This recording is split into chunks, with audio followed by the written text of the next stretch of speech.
నువ్వు గొనుగితే, నువ్వు కొట్లాడితే, నువ్వు పోరాడితే నిన్ను వదిలిపెట్టి వెళ్ళిపోయే టైప్ కాదు. నీకు ఆ హక్కు ఇచ్చాడు. నీకు ఆ హక్కు ఇచ్చాడు. నువ్వు నీ ఒంటరితనంలో, నీ బలహీనతలో, నీ రోగంలో ఆయనతో పోరాడు. ఆయన అడుగు, ఎందుకు ఇలా అవుతుంది నాకు అని అడుగు. సమాధానం ఆయనే ఇస్తాడు. నాకే ఎందుకు, నా కుటుంబానికే ఎందుకు, నా సంఘానికి ఎందుకు ఇలా అవుతుంది, మా సమాజానికి ఎందుకు ఇలా అవుతుంది? సమాధానం ఆయనే ఇస్తాడు. Wait and see.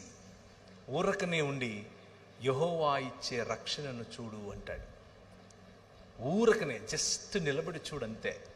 నా పనులు, నా సంకల్పం, నా తీర్మానాలు, నేను చేసే పనులు నీకు అందవు. నీ ఆలోచన ఎక్కడ ఆగుతుందో దాని నుంచి ఒక 20 కిలోమీటర్ల తర్వాత నాది మొదలవుతుంది.